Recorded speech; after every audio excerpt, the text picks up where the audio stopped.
Welcome into the PFF NFL Daily. Today, it's time to push the panic button or not. Let's talk it out. It's only week one. There's half the league is going to be 0-1. Well, that's not even true because we have a tie. I lied. Just start over. No, all right. Let's figure out who actually needs to push the panic button here, Sam. We don't want to completely overreact, but there are certain situations that are worse than others. So let's go through a few teams we should at least be discussing here after week one. Yeah, a few shock results from week one. So I think those are the teams really to focus on in terms of how panicked or otherwise we are. Dallas Cowboys, maybe not a shock result, but because of the way that went down, I think they're definitely a team to talk about. Cincinnati Bengals, hometown Bengals. We're supposed to be, back to the Super Bowl this year. Lost to Pittsburgh week one. Tennessee, maybe the shock of the week. They end up losing entirely to the New York Giants in a massive upset. San Francisco lose in the rain to Chicago. Green Bay lose to the division rival Minnesota, and then Arizona get absolutely stomped by the Kansas City Chiefs. So I think the Cowboys certainly have the biggest panic button to be pushing right now. The Cowboys, in part, just because of the injuries. There are certain teams where you could say, hey, we at least have Aaron Rodgers, or, we at least know that the baseline is higher for us on a weekly basis. But the Cowboys were already falling apart on the offensive line. They already are falling apart at receiver, where they lost some playmakers and still don't have Michael Gallup yet. And now Dak Prescott's hurt, and he's hurt for a while. It has to be the Cowboys that are coming out of week one with the very worst situation in the NFL among teams that were expected to do something this year, the division favorites just 1 week ago. Yeah, I agree. I think Dallas should be the most panicked team there because not only are you looking at some concerns on the roster that we kind of anticipated going into it, you've got receivers, a lack of sort of impact guys outside of CeeDee Lamb. You've got an offensive line that was struggling. You've got a defense that might be good, but is probably not capable of dragging an offense to success. And then, of course, Dak Prescott goes down, and now we're hearing 6 to 8 weeks for that kind of injury. I mean, that isn't just, hey, that's a bit of a blow to your season. That's Philadelphia's won the division. You can probably kiss the wild card spots goodbye. Your season might be done. The line, Dak Prescott is one of the most important quarterbacks in the NFL in relation to his backup, which is what sort of matters in terms of winning and losing games. The line for Dallas versus Cincinnati changed 10 points between when it first showed up and now. That's a reflection of how big the gap is between Dak Prescott and Cooper Rush, particularly when you factor in, like, Cincinnati lost. It's not like they're going up against a team that just blew somebody away. It's 10 points because Dak Prescott isn't there anymore. Plus the other injuries, plus what they saw on the field. That's the other thing, too. Even if Dak was there, that line was moving, Sam. That was going to be moving. Because when you just look at what the Bengals did, you would look at it and say, hey, they move the ball a lot, and those turnovers, Joe Burrow's not going to turn the ball over 5 times every single week. So the Bengals are better than what we saw. So don't push the panic button there. Yeah. But in this Bengals-Cowboys matchup, you're looking at what Dallas did last week, unable to move the ball against Tampa Bay. Healthy Dak Prescott has no receivers that he trusts that he could throw to. That situation was bad, even if Dak didn't get the thumb injury. So, yes, that is a serious issue in Dallas right now.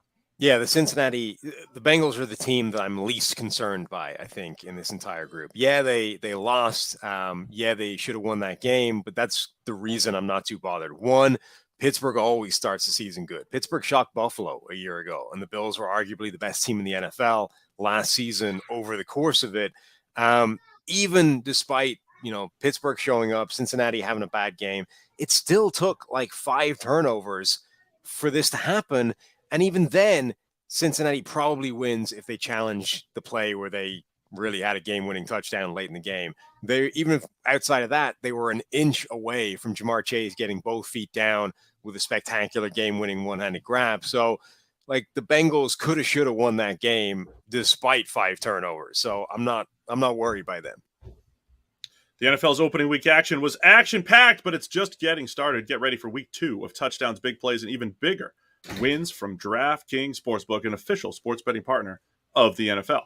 This week, new customers can bet just $5 on any football game and get $200 in free bets instantly. You want more action? Well, everyone can experience the thrill of DraftKings early win promotion. It's simple. This Sunday, bet on any NFL team to win, and if your team leads by 10 at any point during the game, you get paid instantly, even if your team loses. So download the DraftKings Sportsbook app now and use promo code PFF to get $200 in free bets instantly when you place a $5 bet on any football game. That's code PFF only at DraftKings Sportsbook, an official sports betting partner of the NFL. Minimum age and eligibility restrictions apply. See the description for details. They made it easier, and I still screwed it up. Even with the shortened version, still fall flat. Sometimes you miss layups. All right. How about the panic button in Green Bay? I think it's okay to hit it this year, to hit the panic button. Last year, I was saying, okay, they were a disaster in week 1. And it was way worse last year than it was this week. It was way worse against the New Orleans Saints last year. They lost 100-3. I think that's the official score. Yeah. Rodgers looked like he didn't want to be there, blah, blah, blah. Bounce back great the next week. But this year, how are they going to bounce back? Do they actually have the weapons? The only reason why it's different this year is because the offseason narrative, the offseason question mark was who's Aaron Rodgers throwing to, and that still remains a massive question mark in Green Bay.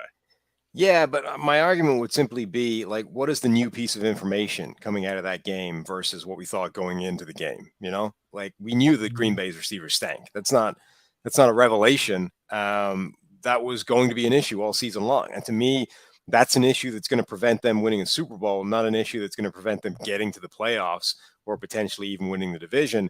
Yeah, the fact that it happened against Minnesota is obviously not an ideal situation and an ideal game to drop, but it was one that was always possible, you know, this kind of performance from Green Bay. So I don't think this is going to be anything new. I think we know that the receiving group is going to be a struggle. And as soon as they get their top 2 offensive tackles back, et cetera, I think we're going to see a better version of Green Bay and not one that I think needs to be panicked yet. We said Christian Watson, the rookie second rounder for the Packers, has some Marquez Valdez-Scantling similarities, maybe the proper comp. Valdez-Scantling does drop a lot of passes. He does get behind the defense. That's what we saw at Christian Watson's first rep. The first throw of the year from Aaron Rodgers should have been a bomb for a touchdown. Instead, it gets dropped. I'm on record as saying most guys catch those. You're going to catch that 9 out of 10 times, even if you have the worst hands in the league. So maybe Watson is going to get behind the defense a couple more times and have more opportunities. I guess the new piece of information was if Romeo Doubs came out and caught 10 passes and became like the next thing for the Green Bay Packers, there was a world where that existed, and we didn't see that. We didn't see Romeo Doubs. He wasn't bad, but he didn't live up to the training camp hype to become Aaron Rodgers' number 1 guy. So that's the new information. The question was, who do they have? Somebody needs to step up. The answer is nobody has yet, and until they do, you know, it's potentially an issue here for Green Bay. No, agreed. Anyway, like, it's a problem, but I just don't think that this is a new development. This is what we knew was going to happen. Panic meter extremely high for the Cowboys. You and I differ a little bit on the Packers. Anyone else that you think absolutely should be smashing the panic button rather than the thumbs up button? You should be smashing right now on YouTube. Tennessee, I mean, that was the biggest shock of the weekend, I think, losing to the Giants. If you are going to be a serious team, the number 1 seed in the AFC from a year ago, you can't be dropping a game to Daniel Jones and the New York Giants. Can't have it. I mean, as far as what they are as a team and what they'll be going forward, I don't know that much has changed there as far as the Titans go. I think it's more they're going to have more difficult games, and you're going to want this one back. You're going to want to have gone back and you took a 13-0 lead, and they should have won. You know, from a Titans perspective, the Titans should have been able to go out there, hold on to a lead, and be 1-0 coming out of the season. There'll be plenty of difficult games down the road in the AFC. So I think that's the biggest concern for the Titans, but they're exactly what we thought they were, I think, as well, which is lacking a dude who could take over the game, lacking an A.J. Brown who took over the Eagles game rather than the Titans game this weekend. And, I think that some of those offseason moves for the Titans just came back to bite early on here. Yeah, that's their only saving grace is it's not time to panic because we didn't think they'd be that good to begin with, but that's not a great thing to be saying about a team. Like, I think you can hammer the panic button in terms of them being good this season. How about the 49ers? Is it time to panic, or do you just chalk it up to, hey, it was a monsoon, weird stuff happens, and we lost one game? That's what I'm doing so far. That was a terrible weather game. I think you basically throw out almost all terrible weather games. That doesn't count. They lost. It was a bad game to drop. Unfortunate, but I don't think it means anything until we see it happen again when we're not blaming monsoon rain conditions in Soldier Field.